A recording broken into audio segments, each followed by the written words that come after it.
베데스다라고 하는 이 말은 자비의 집이라는 뜻이죠. 이 베데스다라고 하는 이 지역은 예루살렘 성전의 북쪽에 위치한 지역입니다. 거기에 양문이라고 하는 문이 있는데 바로 근처에 양을 팔고 사는 양시장이 있고 이제 거기서 이제 많은 양들이 시장에서 거래되고 그 양들이 이제 예루살렘 성전에 들어와서 제물로 드려졌습니다.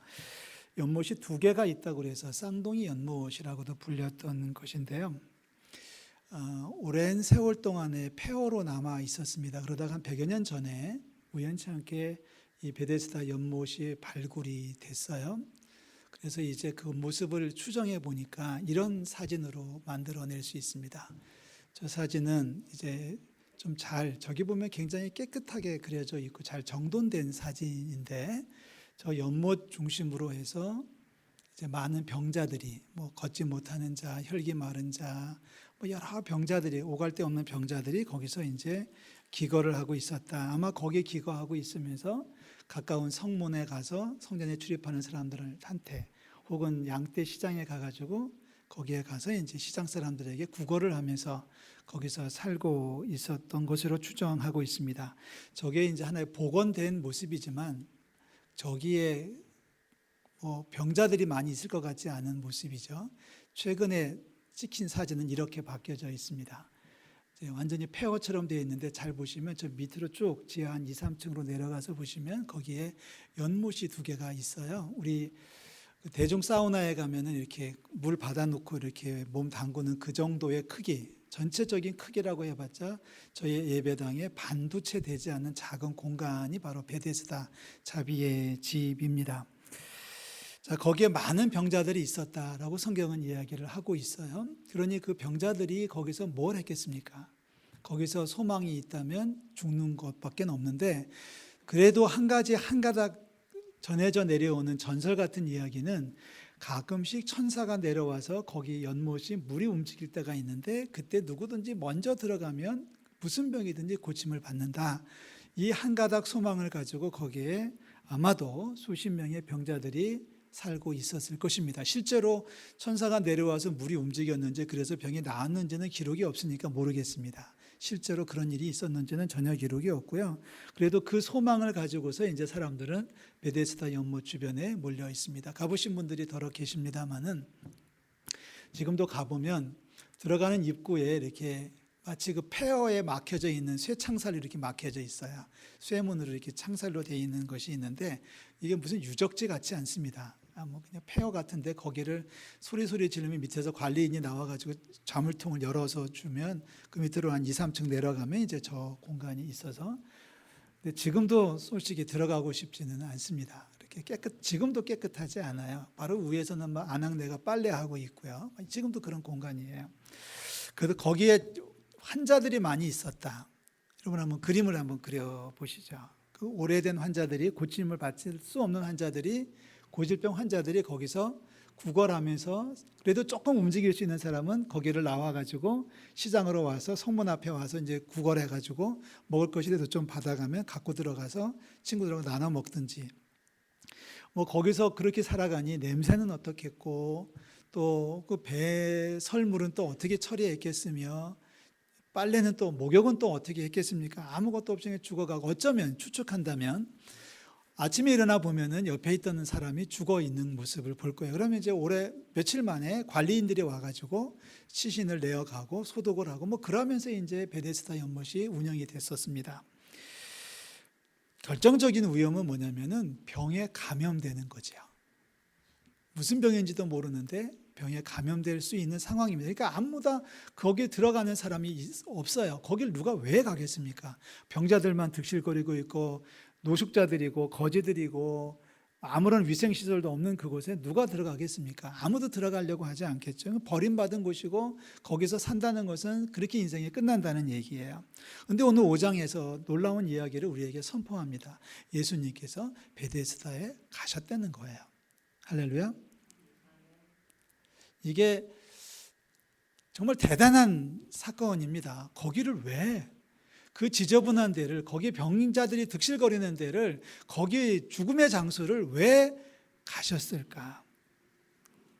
그런데 주님은 분명히 가셨거든요. 자, 첫 번째, 주님은 베데스다로 가셨다. 뭐 이제 좀 낮은 곳이라고 표현한다면 낮은 곳으로 예수님은 내려가셨다. 자, 내려가신 예수님께서 하신 행동은 무엇일까요? 6절에 보니까 예수께서 그 누운 것을 보셨다. 자, 그냥 어떻게 생긴 건지 한번 보자고 해서 이제 돌아보는 게 아니라 거기에 있는 환자들 가운데 38년 된 환자가 있었는데 이 38년 된 환자를 예수님께서 보셨다는 거예요. 보셨다는 얘기는 지나치다가 힐끗 보는 게 아니에요. 저는 지금 설교를 하면서 우리 성도들을 힐끗힐끗 보고 있잖아요. 근데 예수님은 지금 힐끗힐끗 돌아보시는 게 아니라 초점을 맞추고 시선을 고정시켰다는 뜻이에요. 다른 환자도 많이 있었겠지만 그 환자한테 예수님이 시선을 고정시키셨어요. 쉬운 말로 눈길을 먼저 주셨어요. 그리고 예수님은 세 번째, 그 병이 벌써 오랜 줄을 헤아리셨다고 성경은 기록하고 있습니다. 6절 제가 지금 보고 있어요. 그 병이 벌써 오랜 줄을 예수님께서 아셨어요. 한눈에 알아보셨어요. 그러니까 관심 있게 사랑으로 환자의 상태를 살피셨다는 뜻이에요. 그리고 네 번째, 예수님은 당신이 먼저 환자에게 말을 건네십니다. 내가 낫고자 하느냐. 자, 보통 사람 같으면 거듭 얘기지만 거기에 가실 일도 없고요. 가서 그 환자들하고 눈을 마주칠 일도 없고요. 그렇지 않습니까? 여러분, 전철 타고 가다가 저쪽에서 누가 구걸하는 사람이 오면은 대충 잘 있다가 대부분 주무시더라고요. 눈 마주치기 싫어서. 저도 그렇습니다. 그리고 어려운 일을 당한 사람하고 가능한 눈을 안 마주치는, 예수님 먼저 시선을 고정하셨고 환자를 세심하게 돌아보셨고 살피셨고 환자에게 말을 먼저 건네셨다는 거예요. 내가 낫고자 하느냐. 여러분, 만약에 우리가 38년 된 병자였고 이렇게 소망도 없이 살고 있었다가 어떤 분이 오셔서, 그것도 예수님이 오셔가지고 내가 낫고자 하느냐라고 물으신다면 우리가 할 수 있는 대답은 간단하거든요. 한 글자로 하면 예고요. 두 글자로 하면 아멘이고요. 주님 고쳐주세요 하고 우리는 싹싹 빌든지 해야 될 텐데 이 38년 된 병자의 모습은 뜻밖의 행동을 해요. 여러분 7절에 얘기하고 있는데요. 주여, 물이 움직일 때에 나를 못에 넣어주는 사람이 없어 내가 가는 동안에 다른 사람이 먼저 내려가나이다. 무슨 얘기예요? 좀 풀어볼까요? 물이 움직일 때에 이 녀석들은 나를 챙기지를 않아요. 자기들만 하지 나를 도와줄 생각들을 못하는 놈들이에요.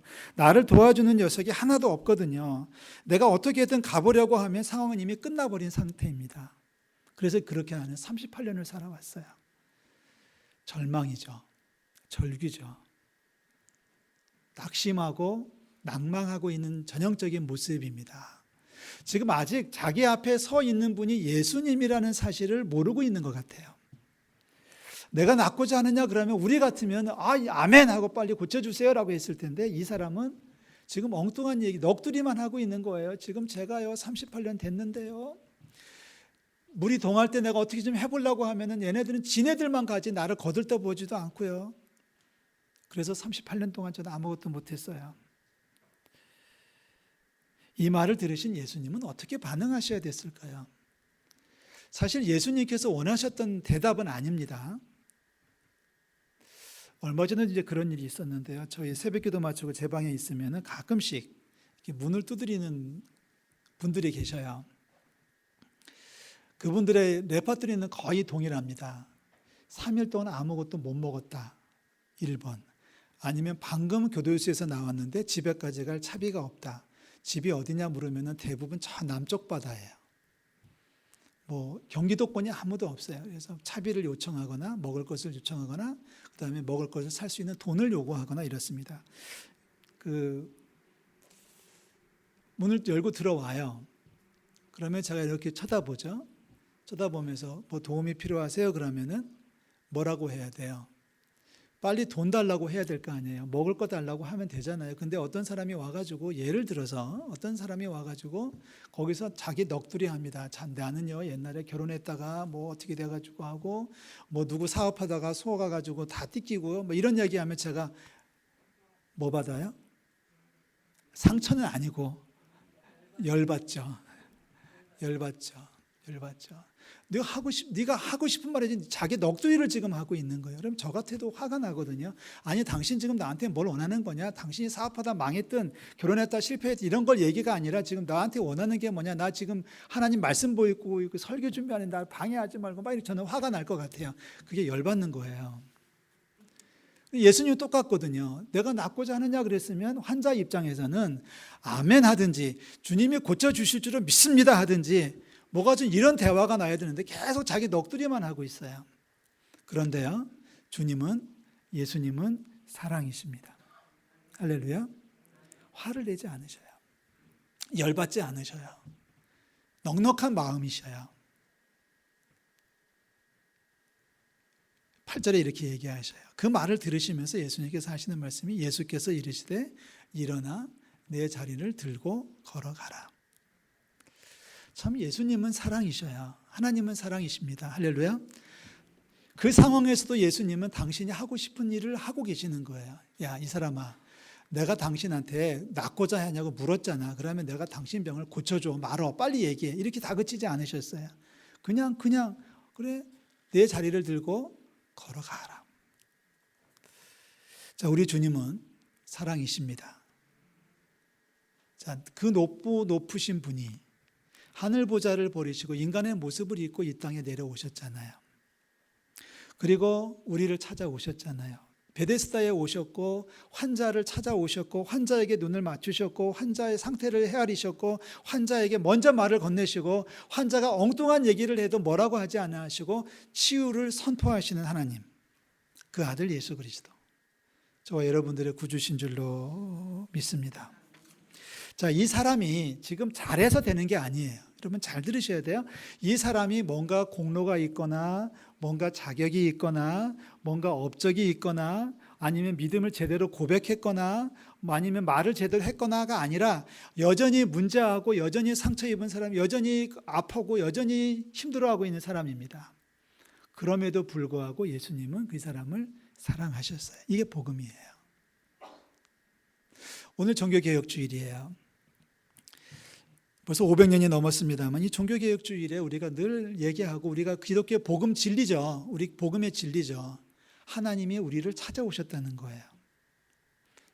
우리의 공로로 주님을 찾아가는 게 아니라 우리는 아무 공로도 없지만 주님이 우리를 찾아오셔서 우리에게 먼저 말을 건네시고 먼저 축복하시고 사랑을 베풀어 주시는 하나님이십니다 라는 사실을 선포하는 게 종교개혁 메시지예요.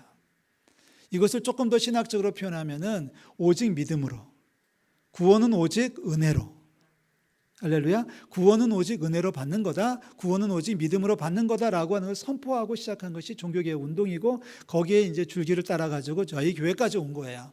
500년이라는 세월이 지나오면서 오늘 이 베데스다에서 일어났던 사건이 마침 그 예수님의 전형적인 모습을 보여주고 있습니다. 베데스다로 내려오셨고 환자에게 눈을 맞추셨고 상황을 살피셨고 먼저 말을 건네시고 환자가 이상한 말을 해도 예수님 아랑곳하지 아니하고 선포하셔요. 일어나 내 자리를 들고 걸어가라. 자, 믿음이라고 하는 것은 주님의 말씀하심에 반응하는 것입니다.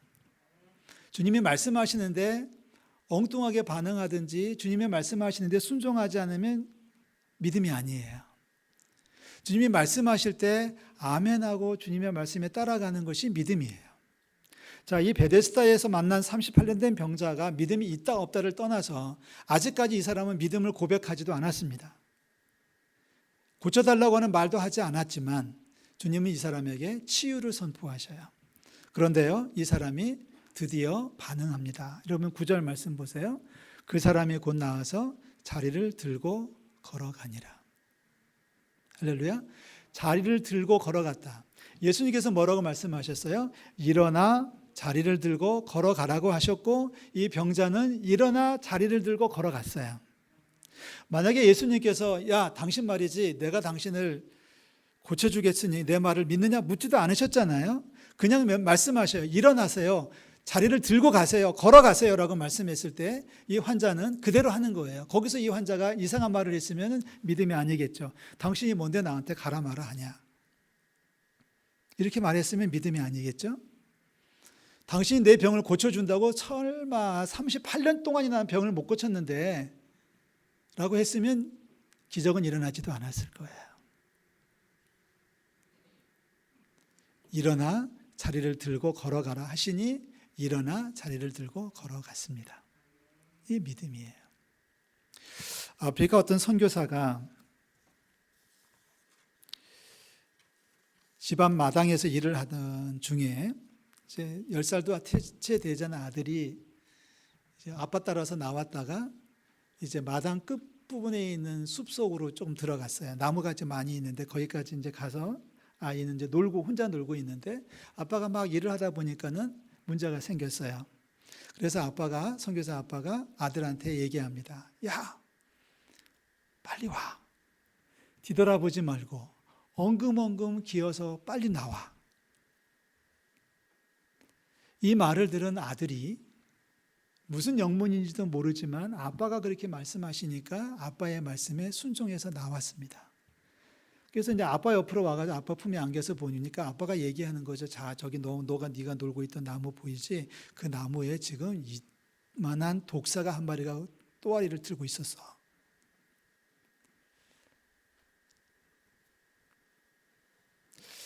아들이 10살 먹으면요. 아빠가, 저도 이제 아이를 키워본 입장에서 보면 아들이 10살짜리를 키우면 아들한테 이리 와. 뒤돌아보지 말고 엉금엉금 기어 일어나지 말고 빨리 나한테 와. 그러면 10살 먹은 아들은 와요. 뭔 영문인지도 모르고 와요. 근데 그 아들이 20살이 먹으면 야, 빨리 와. 아빠한테 이렇게 엉금엉금 기어서 와. 그러면 20살짜리 아들은 뭐라고 하게요? 왜요? 하고 얘기할 거예요. 30살을 먹으면 어떻게 할까요? 그 아들은. 아빠가 30살짜리인데 그렇게 얘기하면 30살짜리는 이렇게 얘기할 겁니다. 내 인생 내가 살게 냅둬요. 그럴 거예요. 이게 나이를 먹으면서 순종하는 마음이 떨어졌다는 얘기예요. 그래서 예수님도 어린아이와 같은 믿음을 가지라고 하셨던 거 아닌가 싶습니다. 예수님이 38년 된 병자에게 일어나 자리를 들고 걸어가세요라고 하니까 일어나 자리를 들고 걸어간 거예요. 믿음은 주님 말씀하실 때 어떻게 순종하느냐에 달려 있습니다. 주님이 말씀하실 때 왜요도 아니고 내 인생 내가 할 거야라고도 반박하지 아니하고 아멘하고 따르면 기적이 일어나는 거거든요. 근데 우리는 조금 나이 좀 먹었다고, 조금 신앙생활 연조가 조금 됐다고 주님 말씀하실 때 우리는 싫어요도 하고 또 뭣도 안 해요. 왜 그런데요도 묻고 못해요도 묻고 얘기하고 그러지 않습니까? 오늘 베데스다 연못에서 예수님 말씀하시는 거예요. 일어나 자리를 들고 걸어가라 하면 일어나시면 돼요. 자리를 들고 가라면 자리를 들고 가면 되는 거예요. 걸어가라면 걸어가면 되는 거예요. 그게 안 되니까 기적이 일어나지 않고 역사가 일어나지 아니하고 계속 인생이 어려운 거 아닌가 싶어집니다.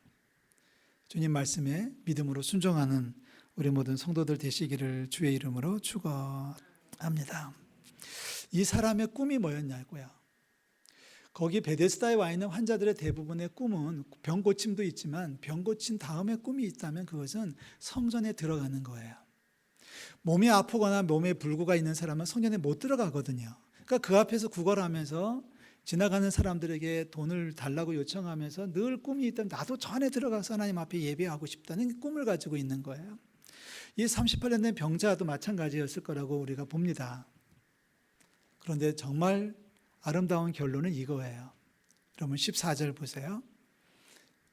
그 후에 예수께서 그 사람을 만나셨다. 어디에서? 성전에서 만났다. 그 후라고 하는 것은 며칠 지나서라는 뜻은 아니고요. 어쩌면 그날입니다. 상황으로 볼 때는 그날 그대로 이루어진 사건인데 잠시 얼마 후에 이런 뜻이에요. 얼마 후에 예수님이 성전에 들어가시니까 이제 베데스다에서 다시 나오셔가지고 성전에 들어가셨겠죠. 베데스다에서 나오실 때 성전에 들어가는 문은 북문이에요. 보통은 북문으로는 잘 안 들어가요. 그래서 성전을 삥 돌아가지고 남문까지 내려가서 남문에서 이제 성전에 들어가야 되는 거예요. 그러니까 예수님도 그렇게 하셨을 거예요. 그러면서 중간중간에 뭐 유대인도 만나고 누구도 만나셨겠죠.